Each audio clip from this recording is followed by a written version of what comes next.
반갑습니다. 목회자 목민심서 33번째 마지막 강의를 하려고 합니다. 다산 정약용 선생이 강진으로 유배를 온 것은 우리나라의 국운이었다 할 정도로 참으로 우리나라에 있어서는 좋은 교회였습니다. 다산 선생도 스스로 이야기했지만 내가 공부할 수 있는, 글을 쓸 수 있는 정말 좋은 기회를 가졌다. 다산초당에 올라가 보니까 그 해남 윤씨 가문에 윤단이라는 분의 그 초당이었는데 거기에는 1000권 이상의 책이 쌓여 있었습니다. 그 다음에 거기서 가까운 해남 윤씨 집안에는 운주루라는 곳에 10,000권 이상의 책이 있었어요. 엄청난 이 책을 그야말로 다산이 정말 열심히 책을 읽고 공부를 하면서 500여 권의 책을 썼습니다. 그 500여 권의 책 중에는 사서 육경을 다시 해석한 내용으로부터 경세육포라고 하는 국정에 대한 전반의 문제를 다루고 있는 책을 썼어요. 개혁적인 책을 썼습니다. 그 다음에 흠음신서라고 하는 형법에 관련된 법률에 관련된 책을 다시 썼어요. 그래서 어느 한 사람이라도 억울한 일을 당하지 않아야 되겠다. 이런 당대한 것을 썼습니다. 심지어는 의술서에 대한 것까지도 썼어요. 이것이 우리나라의 참 복이었고 또 대단한 가치다. 이렇게 저는 봤습니다. 그래서 이런 내용들이 참 엄청난 내용의 다산이 그 강진에 가서 한 업적인데도 불구하고 다산 사상에 대한 우리가 이 시대에 다시 조명해 봤을 때 어두운 일면이 있었다. 우리가 그동안에는 다산 선생을 중심한 좋은 이야기만 쭉 했으니까 오늘은 한번 생각을 해보자. 그죠? 목회자 목민심서를 중심하고 첫 번째는 뭐냐면 노비 제도에 대한 것을 다산 선생이 인정을 했고 그래서 제가 바로 직전에 32강 또는 31강에서도 제가 지적을 했습니다마는 오늘 제가 한 구절을 한번 읽어보겠습니다. 노비에 관한 송사는 법전에 실린 것이 너무 번잡하고 조문이 많아 그것에 의거할 수 없으니 인정을 참작할 것이요 법조문에만 구애되어서는 안 된다. 경국대전에 이르기를 부모의 노비를 나누는데 조상의 제사를 받드는 장소는 5분의 1을 더 주고 맏아들 위의 모든 자녀에게는 똑같이 나누어 주며 양인 출신의 첩소생 자녀는 7분의 1을 주고 천민 출신의 첩 자녀는 10분의 1을 준다라고 하였다. 그러므로 수령된 사람은 모든 송사, 특히 노비에 관한 송사를 처리함에 있어 굳이 법조문에만 구애되어서는 안 되며 인류를 중시하여 판결해야. 그때 당시뿐만 아니라 100여 년 전만 해도 노비를 사고팔고 했어요.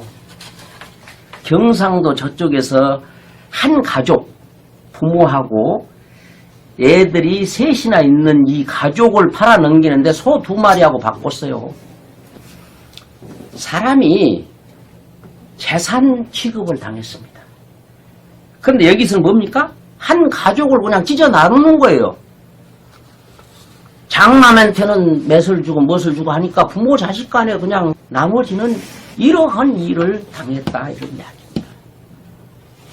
역적 후손이 되면은 대번에 그냥 어제까지도 그 부인 대접을 받았던 그런 사람이 관노가 되고 노비가 되어서 팔려다니는, 그리고 자기 인권이라는 것은 아무것도 없는, 그리고 벼슬에 나아갈 수 있는 기회가 완전히 박탈당하는 이런 상황이었습니다. 그러면 제가 이 경세유포라고 하는 그 국가 전반에 대한 경영에 대한 개혁에 대한 내용이 개혁에서도 이 노비에 대한 이야기가 별로 없습니다. 금방 여기서 뭐 인륜을 중시해라 그 말은 부모 자식 간에 찢어 나누지 말고 좀 이렇게 해줘라 이런 뜻의 얘기 담겨 있는 것인데 그 정도는 너무나도 사실은 약하죠. 그 말은 타산의 요 가치관 그때 당시에 그 소위 양반 귀족 계급들이 가지고 있었던 사고방식 속에 사람은 그냥 물건 정도 사고 팔 수 있는 가축 정도밖에 안 됐다는 얘기예요. 그래서 타산보다 300년 전에 중국의 명나라 시대에 왕영명이라는 사람 있죠. 이 사람은 명나라에 대단히 그 지위가 있었던 분이세요. 한 현을 다 장악하고 있었던 친구니까. 그런데 이분이 자기 노비들을 전부 다 해방시켰습니다. 그래가지고 거기에 자유를 주고 자기하고 동등하게 대접을 했어요. 그래가지고 그것을 사상서로 써놓은 것이 양명학이지 않습니까? 그래서 그것이 금서가 됐어요. 중국에서도 금서가 되고 조선에서도 금서가 된 겁니다. 아무리 금서가 되었다고 할 망정 그 해남 윤씨의 그 가문에는 금서로 지정된 책들도 어마어마하게 많이 있었어요. 그것을 다산 선생이 안 읽어봤을까? 저는 읽어봤으리라고 생각합니다. 그렇기 때문에 목민심서라는 책도 나올 수 있었다. 이 목민심서는 제도는 바꿀 수가 없고 현 제도 상황 하에서 그래도 이 목민관들이 백성을 좀 제대로 다스릴 수 있는 길이라고 하는 측면에서 이걸 쓴 겁니다. 그런데 지금 제가 아쉽게 생각하는 것은 그 노비들, 종들, 이 기층민들에 대한 인권과 그 기회를 위해서 대제도적으로 시스템적으로 바꿔보려고 하는 노력이 보이지 않는다. 그런 걸 봤을 때 참 아쉽다. 다산보다 300년 전이나 있었던 사람이 그렇게 인권 문제를 해방시키고 이렇게 했는데 그러냐. 그 왕양명이가 굉장히 중요한 지장을 한 겁니다. 이 상민이라 이런 사람들은 타고날 때부터 그런 명으로 타고난 게 아니라 교육을 못 받았기 때문이다는 평을 했어요. 맞지 않습니까? 그래서 종들로 계속해서 노예로 불어먹기 위해서 배울 수 있는 기회를 박탈해버린 겁니다. 무식하니까 마음대로 다룰 수 있도록 그렇게 했다는 얘기예요. 네, 그런 아쉬움이 있습니다. 또 다산으로부터 100년 전에 이미 불란서 혁명을 통해서 인권 문제에 대한 혁명이 일어났거든요. 이런데 우리나라에 그래도 지성인을 자부하는 그런 다산 선생이 그런 문제를 생각지 않았다. 그리고 더 나아가서는 우리가 정조에 대해서 대단한 그 임금이라고 하지만 정조 역시도 그런 문제를 근본적으로 제도적으로 바꿀 생각을 전혀 하지 못했다. 이것이 또 정조에 대한 아쉬움이지 않을 수가 없어요. 그런 점입니다. 두 번째는 뭐냐면 산업공상에 대한 가치, 이것에 대한 가치관이 철저했어요. 다른 사람이 아니고 실학사상에 대한 것을 가지고 있었던 사람이 국가의 한 그 재정적 기초를 이루고 있는 사람이 누굽니까? 이것은 생산하는 사람들 아니에요. 네? 경제인들이 아니냐 말입니다. 엔지니어들이 아니에요. 한 예로서 큰아들이 유배지에서 이렇게 가만히 들으니까 이 의원이 돼가지고 의술 행위를 한다는 이야기를 들은 거야. 그러니까 이분이 노발대발해가지고 네가 지금 무슨 짓을 하고 있느냐? 당장 때려치워라. 네가 그것을 그만두지 않으면 살아서는 내가 연락도 안 할 것이며 죽어도 내가 눈을 못 감을 것이다. 그러면서 오직 너는 공부를 해라. 그래가지고 벼슬에 나가지 않을 때는 선비고 그래도 또 자급자족 해야 된다는 표현을 썼어요. 그러면서 뭐라고 했냐면은 집 근처에다가 과수를 좀 심고 채소도 좀 심고 에? 그렇게 하고 자기 먹을 것은 그냥 거기서 수급하고 낚시하는 법, 고기 잡는 법을 좀 해갖고 자기 먹을 건 자기가 좀 수급하라. 응? 텃밭 그냥 농사 짓는 정도의 수준 이런 것 정도 이야기했어요. 그러면 이때 일본에서는 어떻게 했느냐? 사실 일본은 선비들이 대접 전혀 받지 못했습니다. 사서상령을 공부한 것은 일본 사회에서는 어디서 공부를 했냐면 오사카에 있는 상인들이 선생님을 모시다가 상인 자녀들을 사서상경을 공부시켰어요. 그렇기 때문에 일본에서는 그 가치관을 중심으로 상도의가 형성이 된 겁니다. 그리고 일본에서는 사무라이가 대접받는 시대고 헤게모니를 잡던 그런 시절이니까 그리고 그들이 요 공부 많이 한 친구들은 머리 노동자 취급을 해갖고 데려다 쓰면 된다고 생각했던 것이 일본이요. 그렇기 때문에 이 일본에서 가장 중요하게 생각했던 것은 각 분야의 장인들을 대접하고 최고로 쳤습니다. 그리고 그들은 자부심을 갖고 살았어. 어떤 분야에서든지 자기가 그 분야의 달인이 됐다, 명인이 됐다 그러면 그냥 자랑스럽게 하고 다녔는데 우리 조선에서는 어떠냐? 그 분야의 달인도 길을 펴지 못하고 사는 거예요. 그때 의사는 그냥 양반이 어린 사람도 늙은 의사한테 어이 자네 이래 부르어. 응?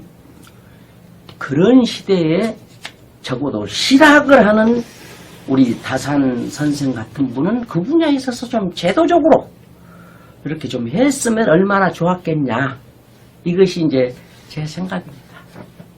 그 다음에 마지막으로는 다산 선생이 해배한 이후에 몇 살 때 해배가 됐냐면 58살 무렵에 해배가 됐어요. 그래서 이분이 환갑 때 자기 그 자찬 묘비명이라는 것을 썼어요. 그러니까 자기가 죽은 다음에는 자기 묘에 이걸 세워라.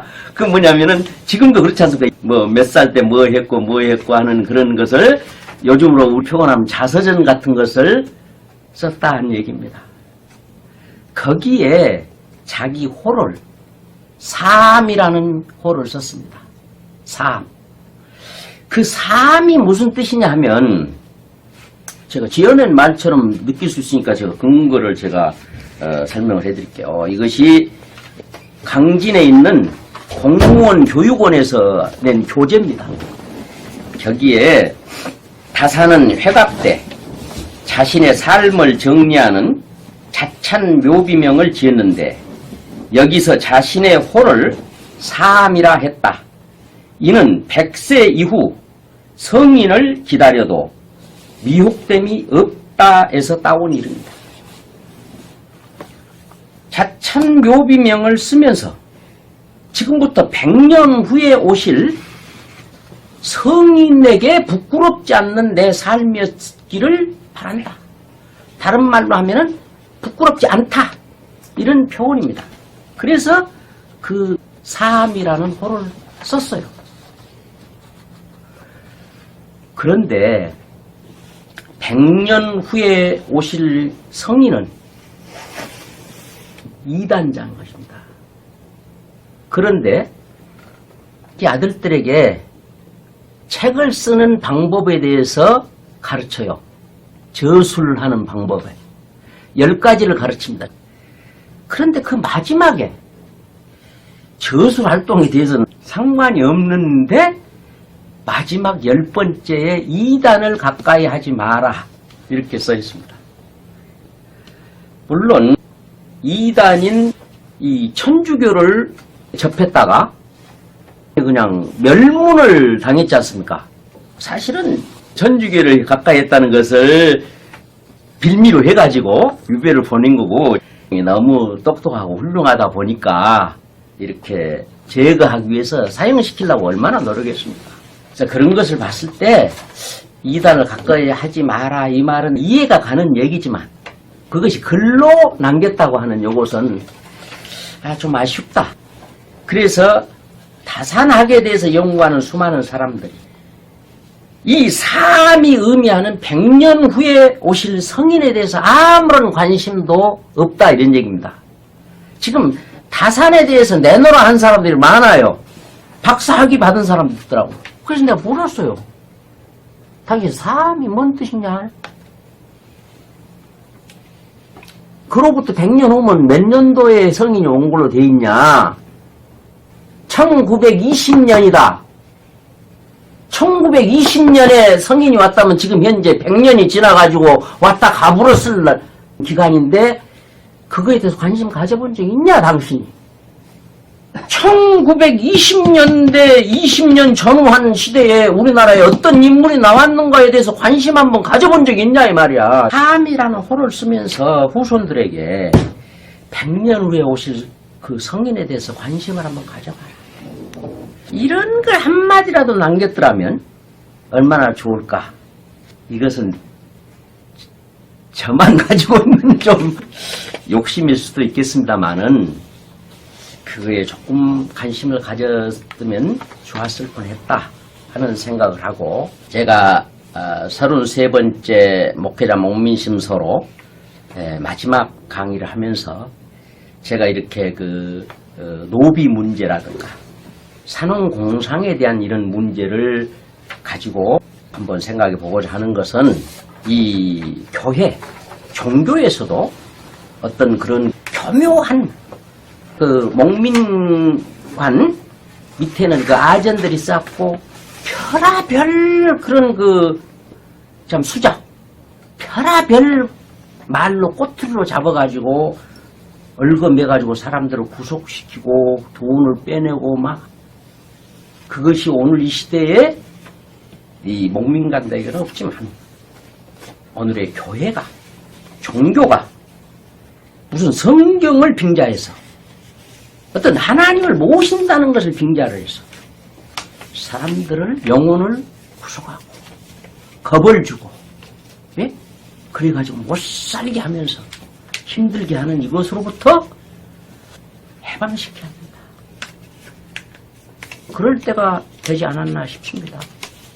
그래서 또 교회에서 어떤 성직자, 이 성직자가 최고 권한을 가지고 있었던 시대가 있지 않습니까? 그런 데서부터도 지금 제가 지적하는 이 노비와 귀족 문제 이런 그 유계질서 이런 데서부터 시작해갖고 사람은 하나님 아래서 평등하다. 모두가 귀하다. 그래서 이 주일날이라는 교회 가는 문제도 어떤 의무 때문에 목사님 얼굴과 체면 때문에 가기 싫지만 할 수 없이 가는 그것이 아니라 정말 보고 싶어서 가고 그리워서 가고 헌금도 말이죠. 우리 부모님한테 효도하는 심정으로 용돈 드리는 그런 심정으로 드린다면 얼마나 서로가 좋겠냐 하는 이야기입니다. 저는 목회자 목민심서를 통해서 종교를 없애야 된다. 이런 얘기가 아닙니다. 그래서 저는 그때 강의 중에 이런 주장을 하지만은 몇 년 후나 몇백 년 후나 이게 되겠습니까? 했는데 그 뒤로 제가 이 코로나가 잘한 점 이런 제목으로 한번 강의를 한 적이 있어요. 이 코로나가 단방에 그냥 교회에 못 가게 해버려. 가정에서 예배 드리라. 그래서 저는 내가 그런 강의를 했기 때문은 아닐 텐데 대번에 그냥 지금까지 교회가 안식일 날 교회 안 가면 죄 중에 죄를 저지른 것처럼 그렇게 해왔지 않습니까? 그런데 코로나가 그냥 막아버리니까 그런 주장, 강변 이게 아무 소용이 없어요. 그래서 코로나가 종교 굴레로부터 해방시켜가지고 정말 이제는 철든 자유롭게 하나님을 섬기고 모시고 예배하는 그런 시대로 지금 돌아가고 있는 거 아니냐 그것도 어떤 이 시대의 어떤 흐름에 했다. 이런 말씀을 드리면서 오늘 제 말씀을 마무리하겠습니다. 감사합니다.